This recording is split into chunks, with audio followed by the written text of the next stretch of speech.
നമസ്കാരം. ഞാൻ doctor Harish ശമ്പകര. Practical marshal ആർട്സിൻ്റെ പുതിയൊരു അധ്യായത്തിലേക്ക് സ്വാഗതം. ഇന്ന് നമ്മൾ ചർച്ച ചെയ്യുന്ന രസകരമായൊരു കാര്യമുണ്ട്. അടി തെറ്റിയാൽ ആനയും വീഴുമോ? ഇതാണ് ചോദ്യം. അപ്പം അടിക്കുമ്പോൾ നമ്മൾ സാധാരണ ഇടിക്കുമ്പോൾ എന്ത് അറ്റാക്ക് ചെയ്യുമ്പോഴും തീർച്ചയായിട്ടും നമ്മൾ ബ്ലോക്ക് ചെയ്യാനാണ് ശ്രമിക്കാറുള്ളത്. ഏത് ആർട്ടും അതാ പറയുന്നത്. പലപ്പോഴും ഞാൻ പറഞ്ഞിട്ടുണ്ട്, സ്ട്രീറ്റ് ഫൈറ്റിൽ ബ്ലോക്കിൻ്റെ ആവശ്യമേ ചിലപ്പോൾ ഉണ്ടായി എന്ന് വരില്ല.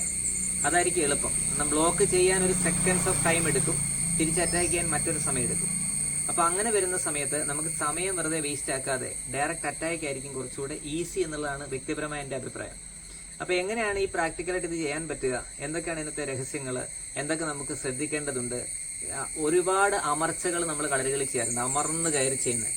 അതൊക്കെ ശരിക്കും ഇത്രയും വലിയൊരു വഴക്കം പ്രാക്ടിക്കലായിട്ട് നമ്മൾ ചെയ്യുമ്പോൾ സ്ട്രീറ്റ് ഫൈറ്റിൽ ആവശ്യമുണ്ടോ എന്നുള്ള കാര്യങ്ങളെ തുടങ്ങി എല്ലാം തന്നെ ചർച്ച ചെയ്യാണ് ഈ വീഡിയോയിലൂടെ. നേരെ വീഡിയോയിലേക്ക്.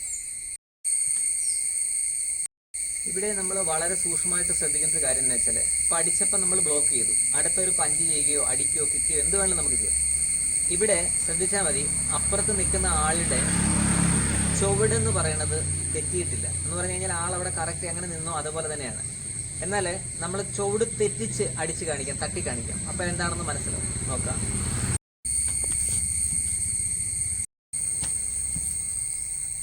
ഇവിടെ ഒരു തട്ടോട് കൂടിയോ അല്ലെ ഒരു പ്രയോഗത്തോടു കൂടിയോ ആളുടെ ചുവട് തെറിച്ചു കഴിഞ്ഞാൽ ഗുണം എന്താന്ന് വെച്ചാൽ, ആളുടെ മനസ്സിൽ എന്തെങ്കിലും പ്ലാൻ ഉണ്ട്. ഇപ്പോൾ ഒരു കൈ അങ്ങോട്ട് ഇട്ട് കൊടുത്ത് അടുത്ത് ഇടിക്കുവോ കിക്ക് ചെയ്യുവോ ഒക്കെ ചെയ്യാന്ന് പറയല്ലോ.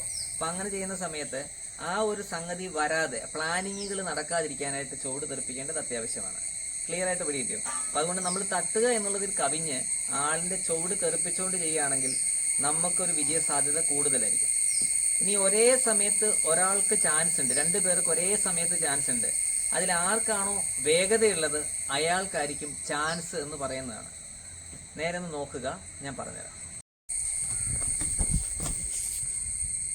ഇവിടെ തട്ടിടൽ എന്ന് പറഞ്ഞൊരു കാര്യമാണ് ചെയ്യണത്. ഇവിടെ 2 പേർക്കും സെയിം ചാൻസ് ആണെന്ന് ഞാൻ പറയും. അതായത് ഒരാൾ അടിക്കുന്നു, ഇവിടെ തട്ടി കണ്ടോ, തട്ടിക്കഴിഞ്ഞാൽ ഇവിടെ വരെ 2 പേർക്ക് സെയിം ചാൻസ്. കാരണം 2 പേരുടെയും കൈ ഒരുപോലെ ഇരിക്കുന്നു, ഈ കൈ ഒരുപോലെ, 2 കാലുകളും ഒരുപോലെ ഇരിക്കുന്നത്. ഇനി ഇവിടുന്ന് കയറുക, ആള് മുന്നോട്ട് കയറി അവിടെ ചെയ്യുമ്പോഴും ഇവിടെ ചാൻസ് ഇയാൾക്കാണ്. ഇപ്പോൾ ചാൻസ് ഇയാൾക്കാണ്. ഇയാൾ ബ്ലോക്ക് ചെയ്ത് കഴിഞ്ഞാൽ ചാൻസ് സെയിം ആയി. ഇനി ആരാണോ വേഗത്തിൽ കയറുന്നത് അയാൾക്കായിരിക്കും ചാൻസ്. അതായത് ഇയാളാണ് വേഗത്തിൽ ചെയ്യുന്നതെങ്കിൽ ഇയാളെ അങ്ങോട്ട് മറിച്ചിടാം. ക്ലിയർ? ഇനി തിരിച്ച് അയാൾ ഇങ്ങോട്ടോ കയറുന്നെങ്കിൽ ഇങ്ങോട്ട് ഇയാൾക്ക് മറിച്ചിടാം. ഇതാണ് സെയിം ചാൻസ്. ഇവിടെ പരാജയവും വിജയവും ഉണ്ടാവുന്നത് വേഗത കൊണ്ടാണ്. എത്ര വേഗത്തിൽ ഒരാൾ ചെയ്യുന്നോ എന്നുള്ളതനുസരിച്ചായിരിക്കും പരാജയം വിജയം. ഇനി എങ്ങനെയാണ് ഒരാൾക്ക് വേഗത, എത്രമാത്രം വേഗത വരണം, എത്രമാത്രം പ്രാക്ടീസ് ചെയ്യണം എന്നുള്ളതൊരു സിമ്പിൾ ആയിട്ടുള്ള ഒരു ഉദാഹരണത്തിലൂടെ കാണിച്ചു തരാം. നോക്ക് കേട്ടോ.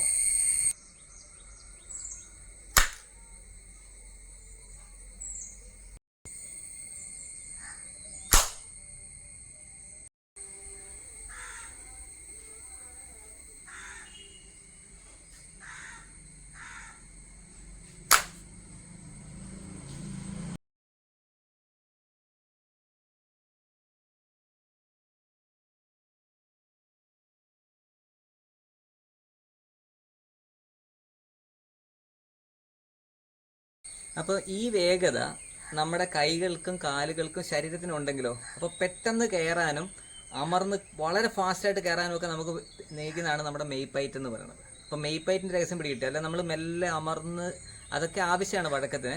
പക്ഷേ പ്രാക്ടിക്കൽ ഫൈറ്റിംഗ് വരുമ്പോൾ ഈ വേഗതക്കായിരിക്കും ഇമ്പോർട്ടൻസ്. അപ്പോൾ ഒരാൾ അടിക്കാൻ വരുമ്പോൾ ഇത് എങ്ങനെ നമുക്ക് ഉപയോഗിക്കാം എന്നുള്ളത് ഞാനൊന്ന് കാണിച്ചു തരാം കേട്ടോ.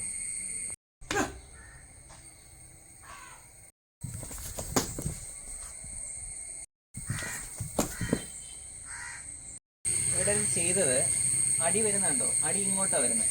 നമ്മൾ ഈ അടിയെ തൊടുന്നതേയില്ല. നമ്മൾ നേരെ ഓപ്പോസിറ്റ് സൈഡിലേക്ക്, ഓഫ് സൈഡിലേക്ക്, ഇത് ഓൺ സൈഡാണ്, ഓഫ് സൈഡിലേക്ക് കയറുമ്പോൾ ഈ അടി നെല്ല് എങ്ങോട്ടാണ് വരുന്ന നോക്കി, ആ വരുന്ന വരത്തിൽ നമ്മളിങ്ങനെ പിടിക്കുന്നുണ്ടോ, വ്യക്തമായി പിടിക്കിട്ടോ. ഇത് ചേർത്ത് പിടിക്കണം. ചേർത്ത് പിടിച്ചിട്ട് ഇവിടുന്ന് താഴേക്ക് ഈ ഒരു ആംഗിളിലേക്ക് കൊണ്ടുവരിക. അപ്പം അത് മെല്ലെ ചെയ്യുമ്പോൾ ഇങ്ങനെയാണ് ചെയ്യുക. ശ്രദ്ധിക്കുക, അടി വരുന്നു, നമ്മൾ മാറുന്നു. അതായത് നമ്മൾ പഠിച്ച തിയറികളിൽ ഒന്ന് ബ്ലോക്ക് ചെയ്യണം, അല്ലെങ്കിൽ ഇങ്ങനെ ചെയ്യാവുന്നൊക്കെ ഉണ്ട്. ഇപ്പം ഇവിടെ ചെയ്തപ്പോൾ പോലും നമ്മൾ പെടലിക്ക് വെറുതെ പിടിക്കുക ചെയ്തത്. ചാടി ഒറ്റ അടിക്കുക, ഇവിടെ കൊണ്ട് ഒരൊറ്റ അടിക്കാണ് പിടിക്കേണ്ടത്. പകുതി പോകുന്നത് അപ്പം തന്നെ പോകും, താഴെ കൊണ്ടുവരാൻ എളുപ്പമാണ്.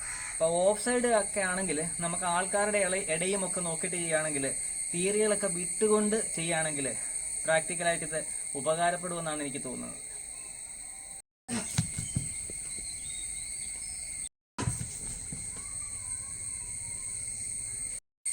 ഇങ്ങനെയൊക്കെ തല്ലാൻ അഭ്യാസമൊക്കെ പഠിക്കേണ്ടതുണ്ടോ എന്ന് ചോദിച്ചാൽ തീർച്ചയായിട്ടും ഉണ്ട്. കാരണം ഇതിനകത്ത് ഒരുപാട് അപകടങ്ങളുടെ കാര്യങ്ങൾ ഇങ്ങനെ പതിയിരിപ്പുണ്ട്. അപ്പോൾ അവിടുന്ന് നമ്മുടെ കൈക്കും കാലിനും വിരലുകൾക്കും ഒക്കെ അപകടമുണ്ടാവാതെ ചെയ്യണമെങ്കിൽ തീർച്ചയായിട്ടും പഠിക്കണം. പിന്നെ വേഗത കിട്ടാൻ ഇപ്പം നമ്മൾ ചെയ്യുന്ന ചില വേഗതകൾ ടെക്നിക്കുകളൊക്കെ ഉണ്ട്. അതിനൊക്കെ പുറകിൽ ഒരുപാട് എക്സർസൈസുകളുടെയും ശ്രദ്ധയുടെയും ഒക്കെ കോമ്പിനേഷൻസ് ഉണ്ട്. ഈ കോമ്പിനേഷൻ വെച്ച് പഠിക്കുമ്പോൾ നമുക്കൊരു പ്രശ്നം ഉണ്ടാകും. ഇപ്പോൾ ഉദാഹരണം പറഞ്ഞാൽ ഒന്നും അറിയത്തില്ലാത്ത ഒരാൾ വെറുതെ പോയി തല്ലിക്കഴിഞ്ഞാൽ പിറ്റേ ദിവസം എഴുന്നേൽക്കുകയില്ല. എന്ന് വെച്ചാൽ അത്രമാത്രം ക്ഷീണവും വിഷമവും ബുദ്ധിമുട്ടും ഒക്കെ ഉണ്ടാവും. എന്നാൽ പഠിച്ചൊരാളാകുമ്പം ഈ പറഞ്ഞതിൻ്റെ ഒരു ആഘാതത്തിൻ്റെ അളവും ടെക്നിക്കലായിട്ടുള്ള കാര്യങ്ങൾ അറിവുള്ളത് കൊണ്ടും നമുക്ക് ഈ ആഘാതങ്ങളുടെ എണ്ണം കുറവായിരിക്കും. നമ്മൾ ഈ അടി ഉണ്ടാക്കുന്ന സമയത്ത് ഇതൊന്നും ശ്രദ്ധിക്കില്ല. അടിയൊക്കെ കൊണ്ട് ഭയങ്കരമായിട്ട് കളിച്ച് നമ്മൾ നടക്കും. പക്ഷെ പ്രായമാകുമ്പോൾ ഈ കഥകളൊക്കെ മാറും. അടി കൊണ്ടുവരാനുള്ള ചരിത്രങ്ങൾ വേറെ ചരിത്രങ്ങളാണ് സൃഷ്ടിച്ചിട്ടുള്ളത്. ഇത് മനസ്സിലാക്കിക്കൊണ്ട് പഠിക്കുകയും നമ്മൾ പഠിക്കുന്ന കാര്യങ്ങൾ സ്ട്രീറ്റിൽ നടക്കുമെന്നുള്ളത് ഒന്ന് ഉറപ്പിക്കുകയും ചെയ്താൽ നിങ്ങൾക്കതുകൊണ്ട് ഒരുപാട് പ്രയോജനം ഉണ്ടാകുമെന്നാണ് എനിക്ക് തോന്നുന്നത്. അതുകൊണ്ട് നമ്മൾ അടിയളവുകളും ഭയങ്കരമായ ശാസ്ത്രീയതയൊക്കെ പറയുമ്പോഴും ആ ശാസ്ത്രീയതയ്ക്കുള്ളിൽ പ്രാക്ടിക്കലായിട്ട് ഇതൊക്കെ നടക്കുമോ എന്നുകൂടി ഒന്ന് തിരക്കുന്നത് ഒരുപാട് നന്നായിരിക്കും. അടുത്ത വീഡിയോയിൽ കാണാം. നന്ദി, നമസ്കാരം. Thank you so much.